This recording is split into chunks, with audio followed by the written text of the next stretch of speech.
Hello hello hello बच्चों। Welcome welcome welcome to your favourite channel science की पाठशाला, जहाँ पे आज हम डिस्कस करने वाले हैं सोशल साइंस का chapter number 15, that is economic development. इससे पहले हम लोगों ने हिस्ट्री के और ज्योग्राफी के 4 चैप्टर्स का डिस्कशन कर लिया है। उन सब की लिंक नीचे आपको डिस्क्रिप्शन में मिल जाएगी। आपको सोशल साइंस की प्लेलिस्ट एंड साइंस की प्लेलिस्ट दोनों की लिंक नीचे डिस्क्रिप्शन में और फर्स्ट कमेंट में मिलने वाली है। वहां पे जाके आप पूरे चैप्टर्स को अच्छे से देख सकते हो और प्रिपेयर कर सकते हो। ये वीडियो पसंद आए तो इस वीडियो को लाइक कर देना, चैनल को सब्सक्राइब कर देना और अपने फ्रेंड्स और फैमिली में इसको शेयर कर देना। ये आप लोगों के लिए one of the most important video है, क्योंकि इसमें से बहुत सारे 3 मार्कर्स एंड ऑब्जेक्टिव टाइप के क्वेश्चन पूछे जाते हैं। बिना टाइम वेस्ट किए अब हम इस चैप्टर का डिस्कशन स्टार्ट करते हैं। चैप्टर का नाम है इकोनॉमिक डेवलपमेंट। तो शुरुआत भी इसी के डेफिनेशन के साथ करेंगे। इकोनॉमिक डेवलपमेंट का मतलब होता है constant increase in national income of the country. जब भी कोई कंट्री की नेशनल इनकम इंक्रीज होती है तो वहां पे टर्म हम यूज करते हैं इकोनॉमिक डेवलपमेंट। इकोनॉमिक का मतलब होता है रिलेटेड टू मनी और डेवलपमेंट का मतलब होता है ग्रोथ। जब किसी भी कंट्री के सिटीजन्स की इनकम का ग्रोथ होता है तो उसको हम कहते हैं इकोनॉमिक डेवलपमेंट। इकोनॉमिक डेवलपमेंट के और 3 क्राइटेरियाज भी होते हैं। जैसे कि पहला तो हमने ऑलरेडी डिस्कस कर लिया कि किसी भी कंट्री की नेशनल इनकम इंक्रीज होगी। सेकंड, साथ साथ में पर कैपिटा इनकम भी इंक्रीज होगी। पर कैपिटा इनकम का मतलब होता है total income of the country divide by total population of the country. तो पर हेड यानी कि पर सिटीजन जो हमारी कंट्री की इनकम होती है उसको हम कहते हैं पर कैपिटा इनकम।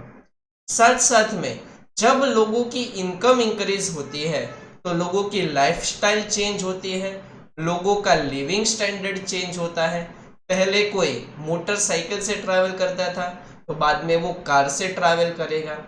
उस तरीके से जैसे उसके पास पैसे बढ़ते जाते हैं वैसे उसकी लाइफस्टाइल भी चेंज होती जाती है। तो ये जो 3 चीजों में जब चेंजेस होते हैं तब हम कहते हैं कि इकोनॉमिक डेवलपमेंट हो रहा है। किसी भी कंट्री की टोटल इनकम को हम नेशनल इनकम भी कहते हैं। टोटल इनकम का मतलब हमारे कंट्री में जितने भी सिटीजन्स है, जितनी भी पॉपुलेशन है, उन सब की इनकम का जब तुम टोटल करोगे तो तुम्हें मिल जाएगा टोटल इनकम।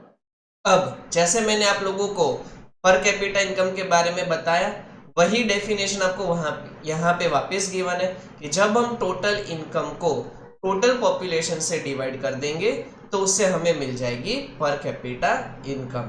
अब लिविंग स्टैंडर्ड के अंदर क्या क्या चीजें इंक्लूड होती है, तो किसी भी इंसान का जो लिविंग स्टैंडर्ड है वो डिपेंड करता है कि क्या उसके पास फूड की अच्छी फैसिलिटी है कि नहीं, क्या अच्छे क्लोथ्स पहन सकते हैं कि नहीं, क्या उस सिटीजन को अच्छा एजुकेशन मिलेगा कि नहीं मिलेगा, कंट्री की हेल्थ सर्विसेज कैसी है, ट्रांसपोर्टेशन सर्विसेज कैसी है, और शेल्टर यानी कि घर उस इंसान के पास है कि नहीं। अगर पर कैपिटा इनकम हमारी कंट्री की ज़्यादा होगी तो ये सारी फैसिलिटीज सारे सिटीजन्स को इजीली अवेलेबल मिल पाएगी। अब इंडिपेंडेंस के बाद हमारे कंट्री के अंदर फैसिलिटीज और सर्विस इंप्रूव होती गई है। ग्रीन रिवॉल्यूशन के टाइम पे फूड ग्रेन्स की क्वांटिटी बढ़ती गई। जैसे जैसे इंडस्ट्रीज का ग्रोथ होता गया वैसे अच्छे अच्छे क्लोथ्स मिलने लगे, इलेक्ट्रिसिटी रेगुलरली मिलने लगी, एजुकेशन इंप्रूव होता गया, हेल्थ सर्विसेज, शेल्टर, ये सारी फैसिलिटीज इंडिपेंडेंस के बाद इंप्रूव होती गई। ये सारी चीजें आप लोगों को याद रखनी है। अब एक पर्टिकुलर वैल्यूज यहाँ पे हमें गिवन है जो आप लोगों को फिल इन द ब्लैंक्स में बोर्ड में पूछी जाती है। National income of the country, जिसको हम जीडीपी भी कहते हैं, वो इतने करोड़ रुपीस थी 2011-12 में और अभी इतने करोड़ रुपीस है इन 2015 एंड 16। थोड़ा सा पुराना डेटा है लेकिन यही डेटा आप लोगों को याद रखना पड़ेगा। अब इकोनॉमिक प्रोग्रेस और इकोनॉमिक डेवलपमेंट के बीच का क्या डिफरेंस है, ये आप लोगों को 3 मार्क्स में बोर्ड में पूछा ही जाएगा। ये है मेरा 5 स्टार क्वेश्चन। 5 स्टार क्वेश्चन का मतलब पूछा जाने का पूरा चांस है। तो हम पहले डिस्कस करेंगे on the basis of development process. Economic development को क्वालिटेटिव कहा जाता है एंड इकोनॉमिक प्रोग्रेस को क्वांटिटेटिव कहा जाता है। क्वालिटेटिव एंड क्वांटिटेटिव का मतलब क्या होता है वो अच्छे से समझना। इकोनॉमिक प्रोग्रेस का मतलब किसी भी कंट्री का इकोनॉमिक डेवलपमेंट तो हो ही रहा है, लेकिन साथ साथ में वहाँ की हेल्थ फैसिलिटी अच्छी होती जा रही है, वहाँ का एजुकेशन अच्छा होता जा रहा है, वहाँ का इंफ्रास्ट्रक्चर होता जा रहा है। क्वांटिटेटिव का मतलब होता है बहुत सारा, इन लार्ज क्वांटिटी, मतलब कि लोगों का पैसा तो बढ़ ही रहा है, लेकिन उस कंट्री का एजुकेशन, हेल्थ, साथ साथ में इंफ्रास्ट्रक्चर, वो सारी चीज़ें जब इम्प्रूव होती है, खास करके हम बात कर रहे हैं डेवलप्ड कंट्रीज की। डेवलप्ड कंट्रीज के अंदर इकोनॉमिक प्रोग्रेस वर्ड यूज किया जाता है क्योंकि वहां पे कंट्री का ओवरऑल डेवलपमेंट होता है, बहुत सारी चीजों में एक साथ डेवलपमेंट होता है। लेकिन इकोनॉमिक डेवलपमेंट वर्ड जो है वो यूज किया जाता है for developing countries like India, तो उसको क्वालिटेटिव कहते हैं। यानी कि हम यहाँ पे सिर्फ और सिर्फ मनी रिगार्डिंग बात कर रहे हैं कि कंट्री की नेशनल इनकम बढ़ती जा रही है, दूसरे जो डिफरेंट सेक्टर्स है उसमें और इम्प्रूवमेंट की रिक्वायरमेंट है। इकोनॉमिक डेवलपमेंट को फर्स्ट स्टेज कहा जाता है, मतलब कि अगर कंट्री के अंदर इनकम बढ़ती जाएगी तो बाकी की जो फैसिलिटीज है वो स्लोली इम्प्रूव होती जाएगी, इसलिए कहते हैं ये फर्स्ट स्टेज है। और इकोनॉमिक प्रोग्रेस जो है वो नेक्स्ट स्टेज होता है after economic development. Next, according to the changes taking place in the economy on the basis of new researches in economy, increase in production is called economic development. मान लो किसी भी country के अंदर production increase होता जा रहा है, मान लो कोई एग्रीकल्चर का प्रोडक्शन हो या तो कोई इंडस्ट्री के अंदर प्रोडक्शन इंक्रीज होता है, तो वहां पे हम वर्ड यूज करते हैं इकोनॉमिक डेवलपमेंट। लेकिन when there is increase in agriculture production because of increase in agricultural land is called economic progress। जब किसी कंट्री के अंदर एग्रीकल्चर की लैंड ज्यादा है, ऑब्वियसली अगर कंट्री में एग्रीकल्चर की लैंड ज्यादा होगी तो वहां पे प्रोडक्शन भी ज्यादा होगा, तो उस केस में हम वर्ड यूज करेंगे इकोनॉमिक प्रोग्रेस। ठीक है, तो ये चीज याद रखना है। फिर हम बात करते हैं related to developed and developing nation. तो मैंने आप लोगों को ऑलरेडी बता दिया कि डेवलपिंग नेशन के लिए इकोनॉमिक डेवलपमेंट वर्ड यूज किया जाता है और डेवलप्ड नेशन के लिए इकोनॉमिक प्रोग्रेस वर्ड यूज किया जाता है। कोई भी डेवलपिंग इकोनॉमी, जैसे कि हम इंडिया की बात कर रहे हैं, ठीक है, तो वहां पे किस तरीके का स्ट्रक्चर दिखाई देता है, फीचर्स क्या होते हैं, कैरेक्टरिस्टिक क्या होते हैं उन इकोनॉमी का, वो हम डिस्कस करने वाले हैं। तो इकोनॉमी को डेवलप्ड और डेवलपिंग कंट्रीज में इस तरीके से डिवाइड करते हैं on the basis of per capita income. World development report जो वर्ल्ड बैंक की थी 2004 की, उन्होंने ऐसा बताया कि अगर किसी भी कंट्री की इनकम लेस देन $735 है तो उसको हम कहते हैं डेवलपिंग इकोनॉमी। ठीक है, अगर पर कैपिटा इनकम किसी भी कंट्री की $735 से कम होगी तो हम उनको कहेंगे डेवलपिंग इकोनॉमी। तो हमारी इंडिया जो कंट्री है वो डेवलपिंग इकोनॉमी में आती है। हमारे यह कंट्री की per capita income less than $735 है। कौन कौन सी चीजें डेवलपिंग इकोनॉमी में देखने को मिलती है, तो लेस पर कैपिटा इनकम, मतलब कि पर हेड जो इनकम होनी चाहिए लोगों की वो बहुत ही कम है। जो लोगों की सैलरी होती है वो बहुत कम देखने को मिलती है as compared to other countries. अब जब लोगों की सैलरी कम होगी दूसरे कंट्रीज के कंपैरिजन में, तो कंट्री का जो लिविंग स्टैंडर्ड है वो भी लो रहेगा एज कंपेयर टू अलग अलग कंट्रीज। फिर है पॉपुलेशन ग्रोथ। डेवलपिंग कंट्रीज के अंदर पॉपुलेशन बहुत ज्यादा होती है। ऐसा कहा जाता है कि उन कंट्रीज का पॉपुलेशन ग्रोथ जो है वो 2% से भी ज्यादा होता है। हर साल 2% से ज़्यादा लोगों की पॉपुलेशन बढ़ती जाती है उन कंट्रीज में। ये आपका 5 स्टार क्वेश्चन है, मतलब कि ये बोर्ड में पूछा गया रिपीटेड क्वेश्चन है। फिर डेवलपिंग इकोनॉमी के अंदर एग्रीकल्चर के ऊपर लोगों का ज़्यादा डिपेंडेंस होता है। उन कंट्रीज के अंदर जो हमारा एग्रीकल्चरल सेक्टर है उसमें मोस्ट ऑफ लोग जो है वो काम करते हैं। जैसे कि हमारे कंट्री के अंदर 60% से ज़्यादा पॉपुलेशन एग्रीकल्चर और उसके रिलेटेड जो वर्क है उसके ऊपर वो एम्प्लॉयमेंट करती है, यानी कि काम करती है। जो हमारा दूसरा सेक्टर है जैसे कि इंडस्ट्रियल सेक्टर है, सर्विस सेक्टर है, उन सेक्टर में लोगों का ऑक्यूपेशन बहुत कम होता है, लोगों की एम्प्लॉयमेंट कम होती है। इन सेक्टर्स के अंदर यानी कि एग्रीकल्चर के अंदर ज़्यादातर लोग काम करते हैं। अब नेशनल इनकम के अंदर एग्रीकल्चर का जो कंट्रीब्यूशन है वो 26% जितना। Next, unequal distribution of income, मतलब कि डेवलपिंग इकोनॉमी में लोगों की जो इनकम है उनमें वेरिएशन बहुत ज़्यादा देखने को मिलता है। मतलब कि इन कंट्रीज के जो अमीर लोग हैं वो और ज़्यादा अमीर होते जाते हैं और जो गरीब है वो बहुत ज़्यादा गरीब होते जाते हैं।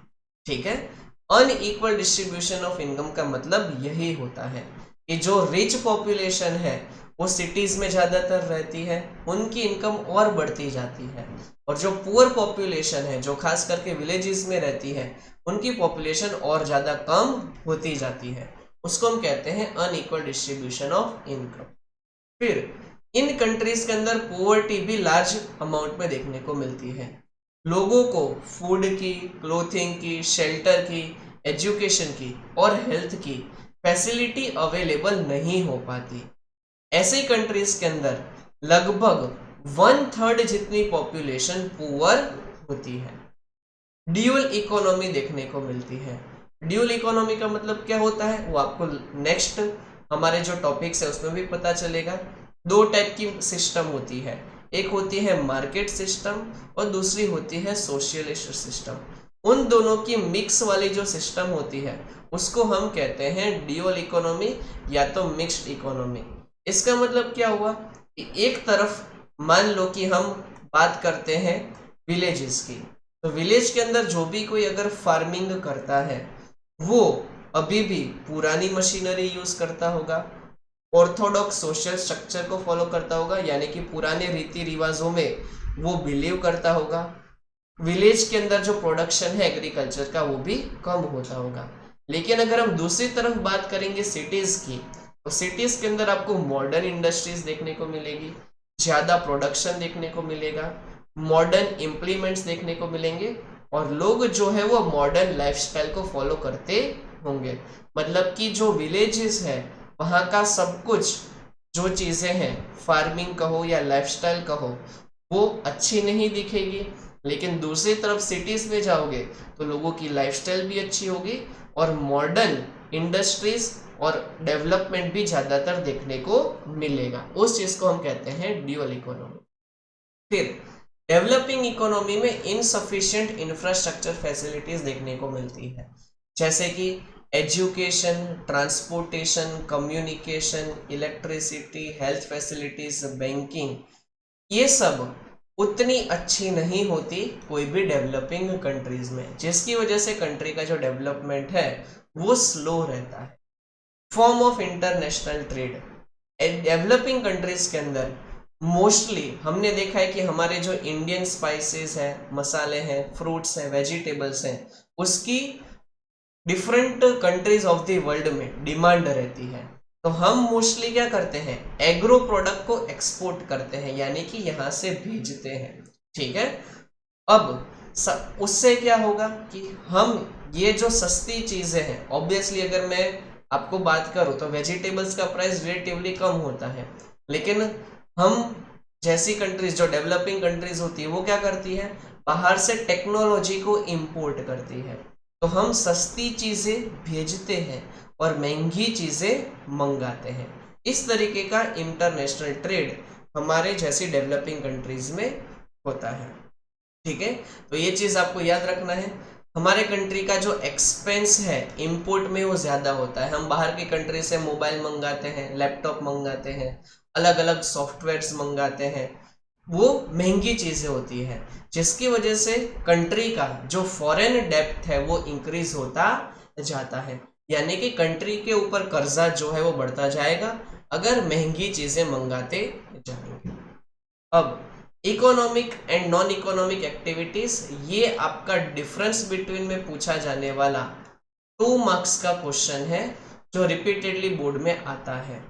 इकोनॉमिक एक्टिविटी का मतलब क्या हुआ? ऐसी एक्टिविटी अगर कोई इंसान करता है जिसमें वो कोई गुड्स को या तो सर्विस को बेचता है, जिसकी वजह से वो पैसा कमाता है, उसको हम कहते हैं इकोनॉमिक एक्टिविटी। मतलब कि तुमने कोई सामान बेचा या कोई सर्विस बेची जिससे तुम पैसे कमा रहे हो, वो एक्टिविटी को हम कहेंगे इकोनॉमिक एक्टिविटी। जैसे कि फार्मर है, टीचर है, आर्टिशन है, बिजनेसमैन है, वो सारे के सारे लोग जो है इकोनॉमिक एक्टिविटी करते हैं, पैसे कमाते हैं। नॉन इकोनॉमिक एक्टिविटी का मतलब क्या हुआ? ऐसी एक्टिविटी जहां पे कोई पैसा मिलने वाला नहीं है।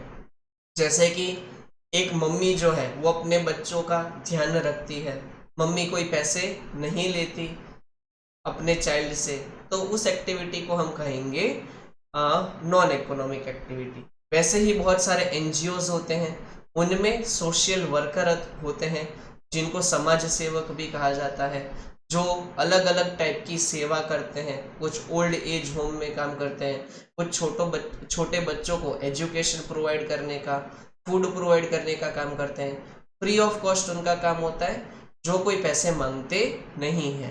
तो जो सोशल सर्विसेज करते हैं सोशल वर्कर, जिसमें वो कोई पैसे मांगते नहीं है, वो एक्टिविटी भी होती है नॉन इकोनॉमिक एक्टिविटी।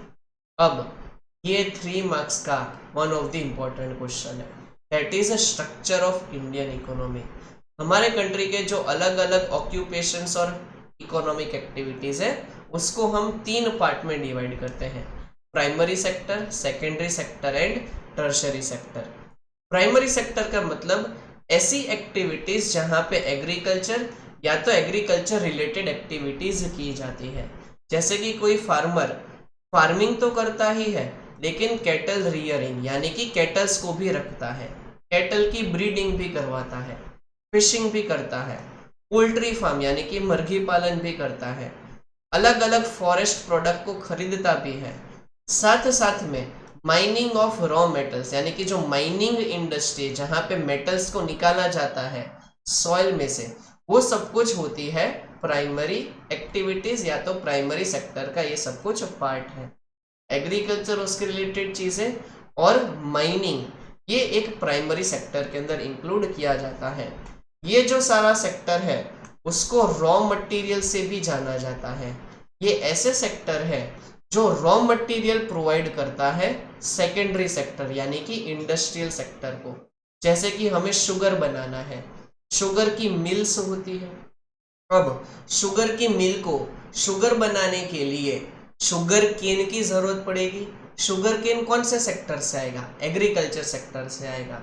कॉटन के क्लोथ्स बनाने होते हैं, कॉटन कहाँ से आएगा? एग्रीकल्चर सेक्टर से आएगा।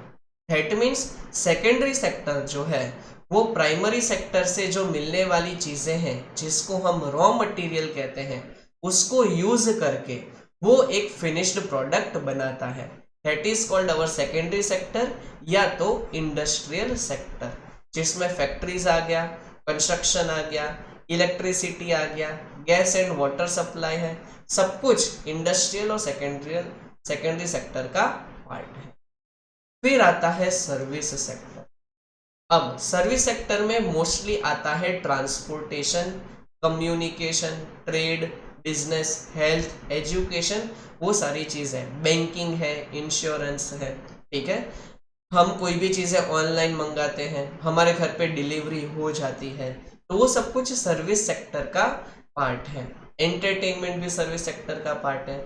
ये सारी चीजें आप लोग याद रखना, क्योंकि मैच द फॉलोइंग में भी इसके क्वेश्चंस पूछे जाते हैं।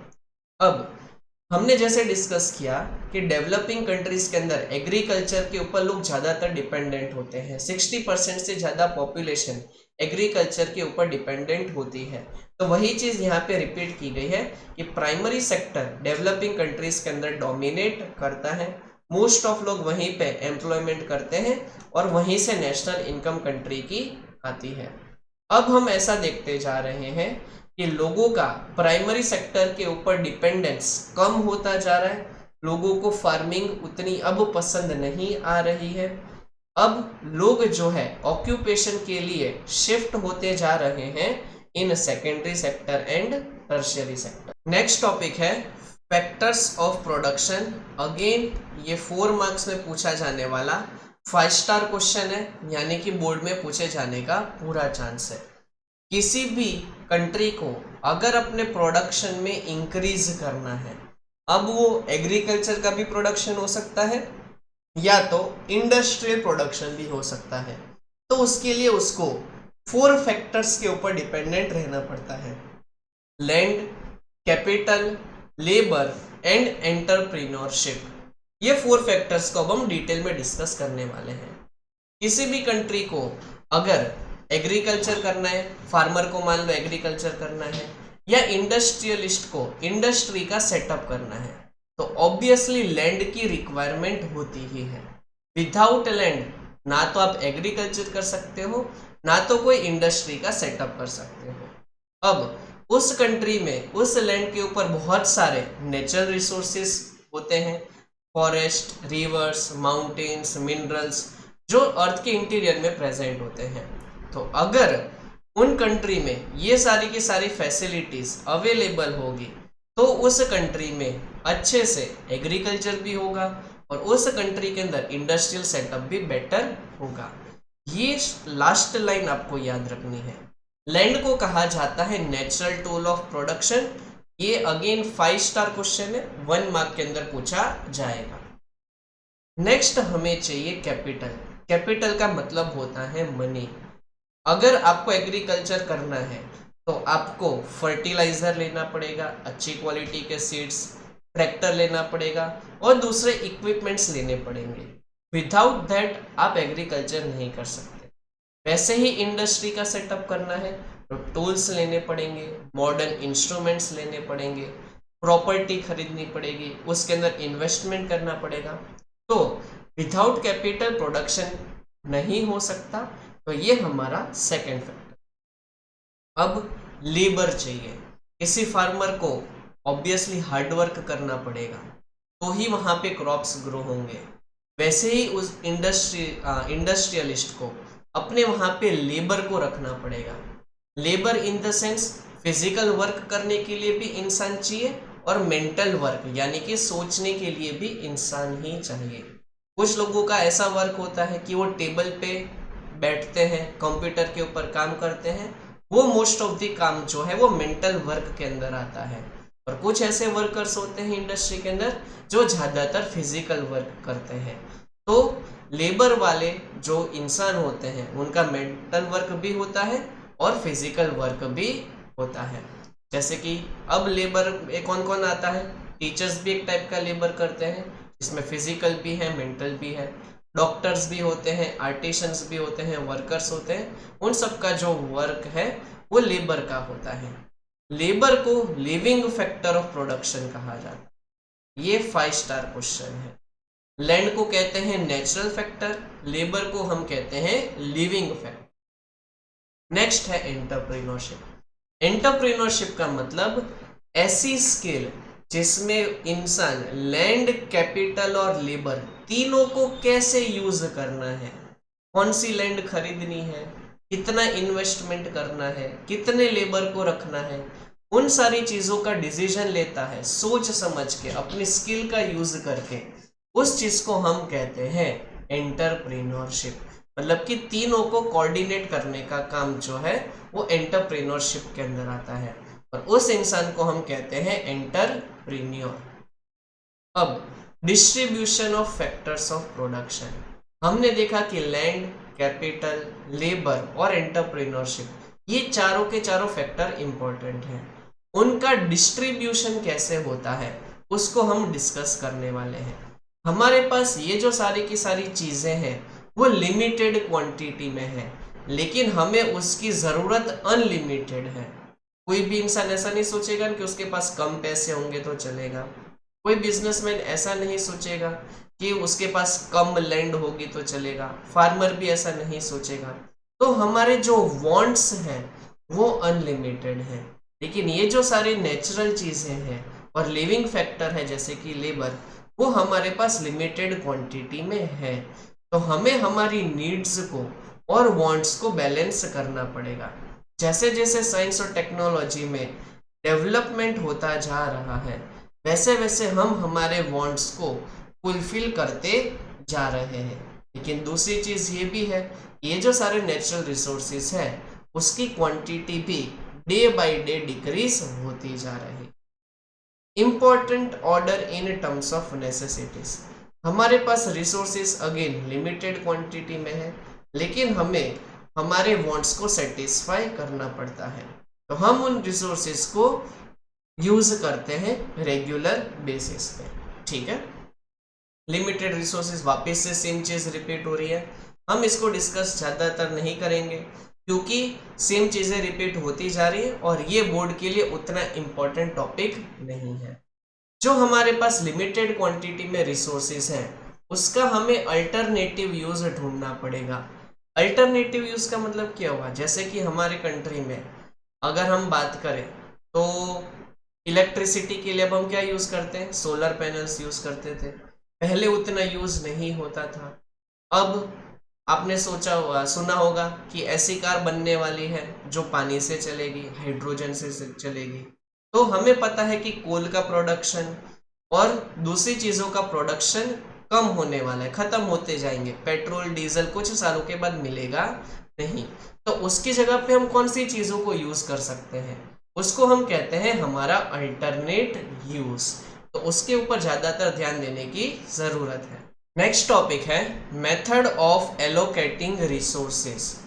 एलोकेटिंग का मतलब होता है हमारे पास तो लिमिटेड क्वांटिटी में रिसोर्स है, हम उन रिसोर्सेज का किस तरीके से डिस्ट्रीब्यूशन करेंगे लोगों में।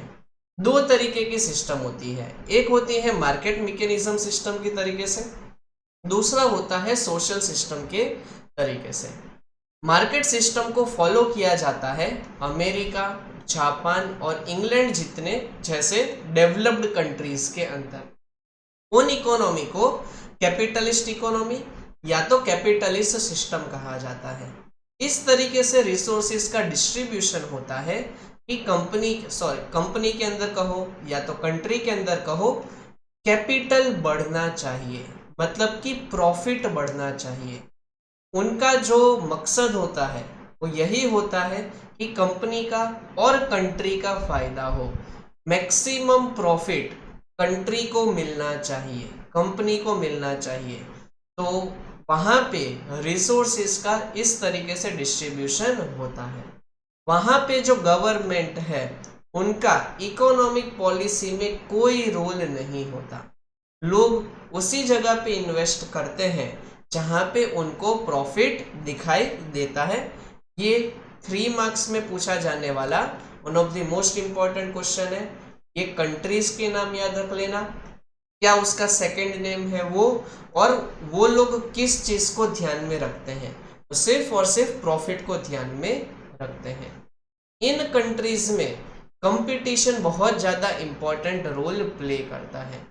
उन कंट्रीज के अंदर आपने देखा होगा अलग अलग कंपनीज होती हैं, उन कंपनीज के बीच में हमेशा कंपटीशन चलती रहती है, जिसकी वजह से नए प्रोडक्ट जो है वो मिलते जाते हैं।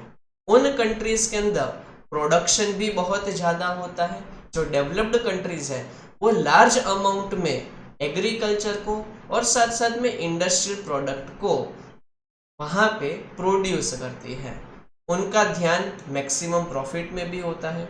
कंपटीशन यहाँ पे कंट्रोल करता है पूरी मार्केट को लाइक एन इनविजिबल हैंड। अब यहाँ पे स्टेट का यानी कि गवर्नमेंट का कोई इंटरफियरेंस नहीं होता। सब कुछ वहाँ पे जो प्राइवेट कंपनीज हैं वो प्रोडक्शन को कंट्रोल करती है। जैसे कि यूएसए के अंदर बहुत सारी कंपनी है, जैसे कि एप्पल है, फिर HP है, डेल है। ये जो सारी कंपनीज हैं वो सारा प्रोडक्शन देखती है, वहां पे गवर्नमेंट का उनके साथ कोई लेना देना नहीं होता। उन इकोनॉमी को हम फ्री इकोनॉमी भी कहते हैं। तो मार्केट मैकेनिज्म सिस्टम को आप फ्री इकोनॉमी भी कह सकते हो और कैपिटलिस्ट सिस्टम भी कह सकते हो। यहाँ पे सिर्फ और सिर्फ मैक्सिमम प्रॉफिट के ऊपर जो है बात की जाती है। अब रिसोर्स, ये जो पार्ट है वो खास करके याद रखना है, 3 मार्क्स में पूछा जा सकता है।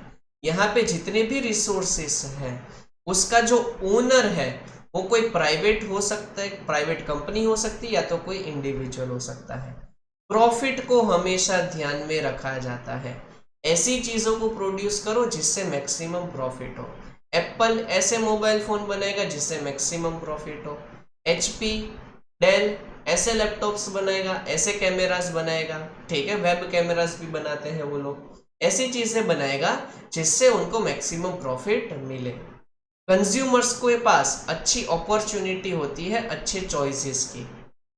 यहाँ पे कंज्यूमर सोच सकते हैं कि उनको कौन सी ब्रांड के कौन से प्रोडक्ट परचेज करने हैं। गवर्नमेंट का कोई इंटरफियरेंस नहीं होता।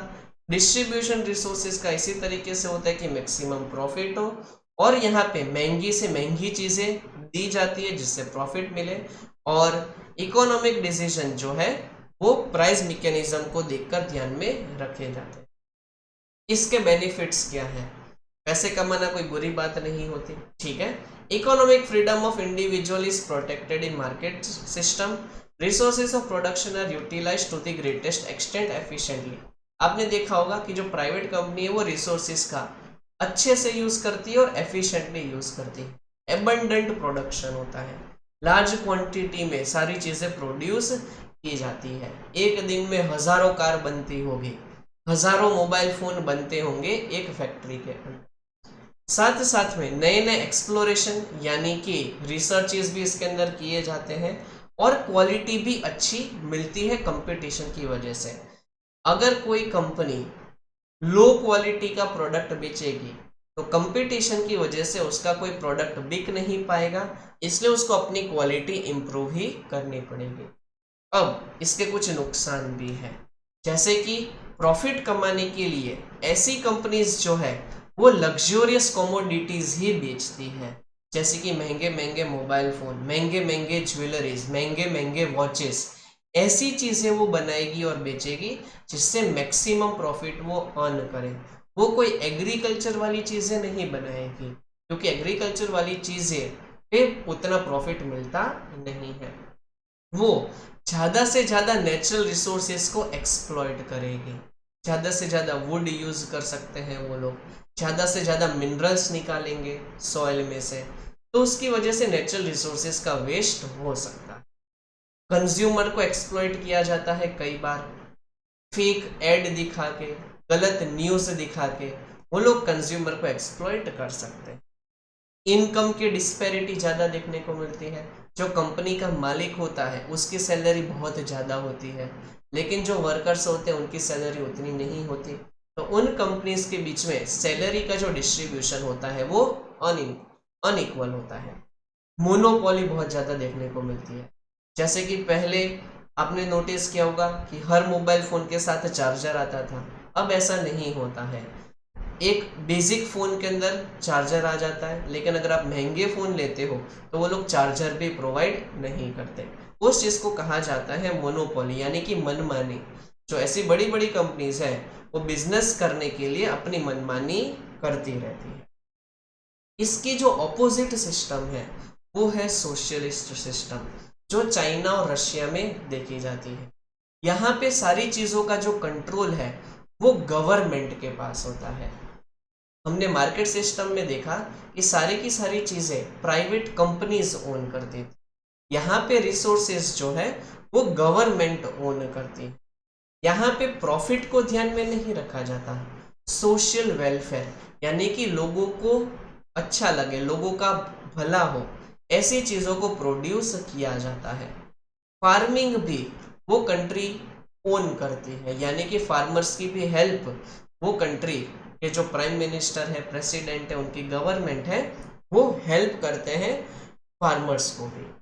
जैसे कि रिसोर्सेज जो है वो स्टेट ओन करता है, सारे के सारे इकोनॉमिक डिसीजन स्टेट यानी कि गवर्नमेंट ओन करती है, प्रॉफिट को कम कंसीडर किया जाता है, सोशल वेलफेयर को ज़्यादा कंसीडर करते हैं और लेबर्स को भी अच्छे खासे पैसे मिलते हैं उसके काम करने पे।